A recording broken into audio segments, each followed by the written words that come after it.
शांति। हमने last chapter में देखा कि ब्रेन और माइंड दोनों अलग चीज़ है और दोनों का कार्य अलग है। जैसे कंप्यूटर में सॉफ्टवेयर होता है वैसा ही प्रोग्रामिंग कर सकते हैं और वही बाहर आता है। वैसे ही मन भी एक सॉफ्टवेयर है, उसमें जो मान्यताएं भरी है वही वो जल्दी स्वीकार करता है। हमारा सबकॉन्शियस माइंड बिलीफ पर कार्य करता है, अर्थात मान्यताएं पर। हर पल जाने अनजाने हमारी प्रोग्रामिंग हो रही है हमारे सॉफ्टवेयर अनुसार, क्योंकि जो अंदर भरा है वही हम सोचते हैं और वही प्रोसेस होता है। और आजकल नेगेटिव वातावरण के कारण नेगेटिव ही ज़्यादा होता है। साइंस अनुसार हम 60,000 विचार एक दिन में चलाते हैं और उसमें 5% भी हमारे काम के नहीं होते। तो सोचो हमारा कैसा प्रोग्रामिंग हो रहा है। हमारी संकल्प की स्पीड के कारण हमारा ब्रेन जो है वो 4 बिलियन बिट्स पर सेकंड रिसीव करता है और इसकी कैपेसिटी है 2000 बिट्स रजिस्टर करने की। वो ही प्रोसेस कर सकता है। तो सोचो कितना ओवरलोड होता है और यही स्ट्रेस क्रिएट करता है। वो आगे चल के आएगा कि कैसे स्ट्रेस क्रिएट होता है और डिप्रेशन तक पहुंचते हैं। अगर हमें जीवन में सुख, शांति, स्वस्थता और सब कुछ अच्छा चाहिए तो या हमारे या बच्चों के या किसी के भी संस्कार परिवर्तन करना है, बुरी आदतों को परिवर्तन करना है, तो हमारा मन का सॉफ्टवेयर अर्थात मान्यताएं बदलनी पड़े। अर्थात वाइब्रेशंस द्वारा डायरेक्ट आत्मा के संस्कार परिवर्तन कर सकते हैं, क्योंकि संस्कार एनर्जी के रूप में है। जैसे हमें झाड़ पर से फल गिराना है तो हम क्या करेंगे? झाड़ को पत्थर मारेंगे या फल की डाली पर? तो डेफिनेटली डाली पर ही मारना पड़े। झाड़ पर हम सारा दिन मारते रहे तो फल नीचे नहीं गिरा सकते, लेकिन उसको निशाना करके उस फल की डाली पर अगर मारे तो तुरंत फल नीचे गिरता है। ऐसे ही अगर हम बोलते रहे कि ये ऐसे है, वैसे है, ये कर रहे हैं और अंदर के संकल्प भी चेंज नहीं किया कि अंदर वही पुराने संस्कारों का चिंतन चलता रहा, जैसे कि इसका क्या होगा, कब सुधरेगा। आजकल तो ऐसा जमाना हो गया है, सब कुछ बढ़ता ही रहता है वगैरह वगैरह। तो वो बुरे संस्कार ही बढ़ेंगे। फिर हम कहेंगे मैं तो रोज कहती हूँ या कहता हूँ, लेकिन ये सुधरते ही नहीं। फिर कहते हैं ये कभी सुधरने वाला ही नहीं। तो सोचो हम क्या सॉफ्टवेयर बना रहे हैं। तो हमें हमारे संकल्पों द्वारा वाइब्रेशंस को चेंज करना है, तो उनके संस्कार बदल सकते हैं, क्योंकि हमने आगे भी कहा था कि जो नए सेल्स हमारे बनते हैं वो हमारे संकल्पों के अनुसार नए संस्कारों के साथ बनते हैं। इसीलिए संस्कार परिवर्तन शक्य है। हमारा प्रोग्रामिंग माँ के गर्भ में 3 महीने से ही शुरू हो जाता है, तो वो लगभग 60 साल तक हमारे पर आधारित होता है। क्योंकि बच्चा जब जन्मता है तो उसका कॉन्शियस माइंड डेवलप नहीं हुआ होता है। वो करीबन 60 साल से कॉन्शियस माइंड डेवलप होना शुरू होता है। तो वो 14 इयर्स तक 14 साल का होता है, तब तक धीरे धीरे धीरे वो डेवलप होता है, जिसको टीनेज एज कहते हैं। और उस टीनेज एज पे फिर हमारे पुराने संस्कार जो हमने डाले हैं और नई सिचुएशन के अनुसार उसका व्यक्तित्व बनता है। तो कहीं ना कहीं हम ही जवाबदार होते हैं बच्चों के संस्कारों के लिए। हमारी मृत्यु 2-3 महीने पहले ही फिक्स हो जाती है। जब हमारे लिए दूसरी जगह माँ के गर्भ तैयार हो जाता है, तब से हमारा टिकट फट गया होता है।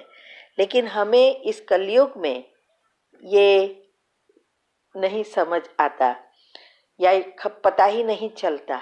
हाँ, कोई चीज़ ऐसी बोलने लगते हैं जिससे पता चलता है कि लगता है ये लास्ट समय है।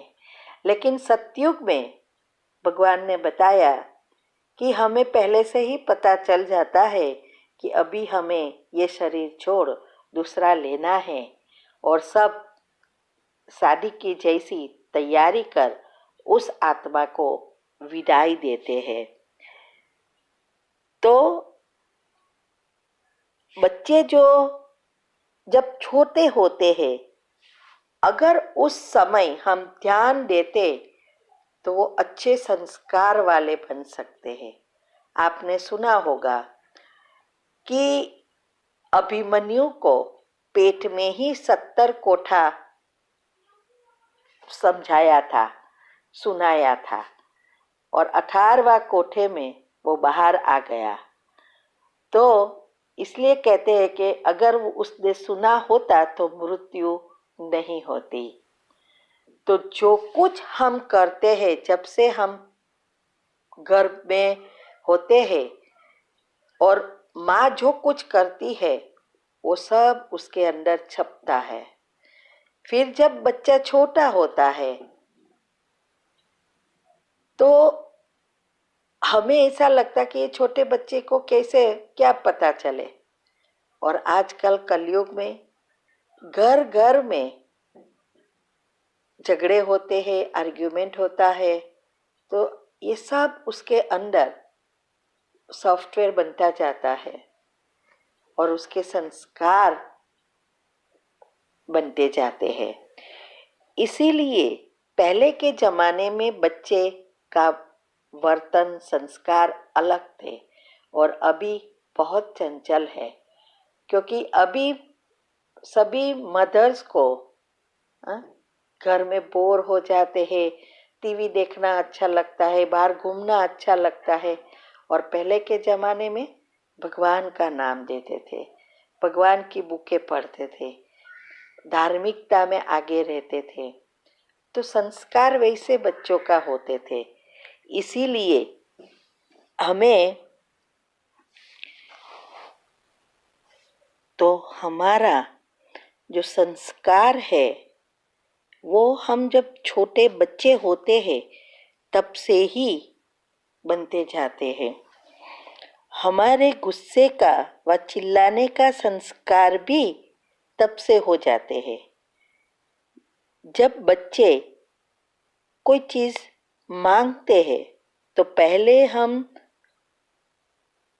पहले वो धीरे से मांगेगा, फिर थोड़ा जोर से मांगेगा, फिर रोएगा, चिल्लाएगा, तब हम उनको ठग कर दे देंगे जो चीज़ उसको चाहिए वो।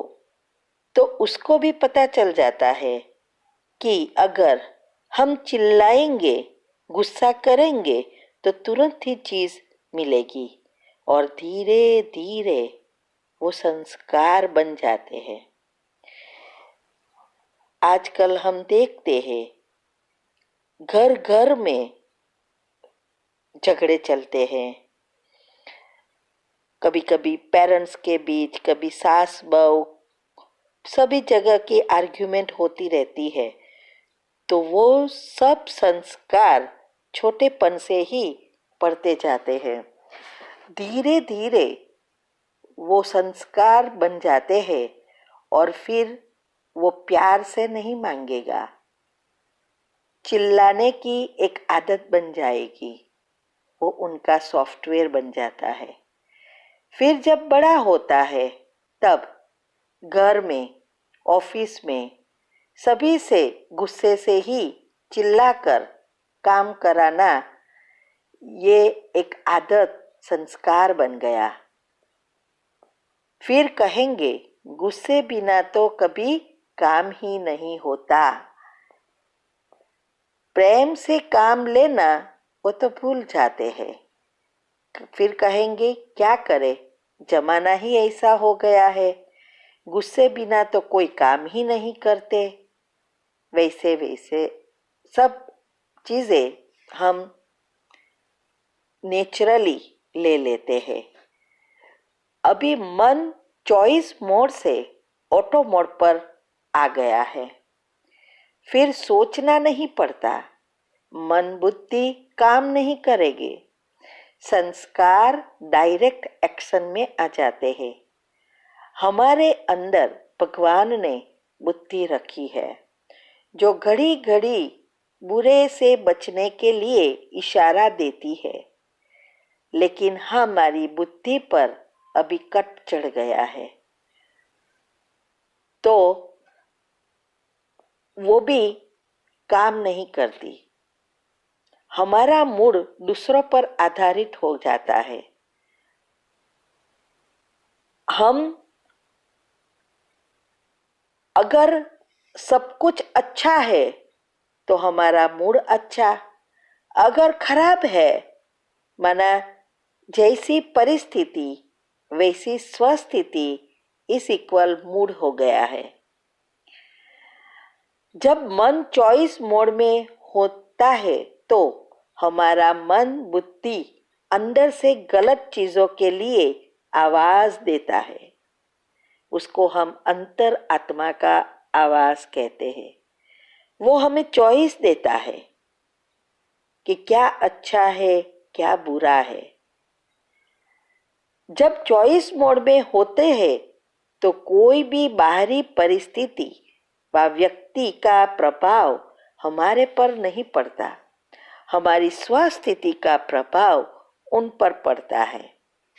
साथ में हमारी याद शक्ति, एकाग्रता भी बढ़ती है और संस्कार परिवर्तन होते हैं।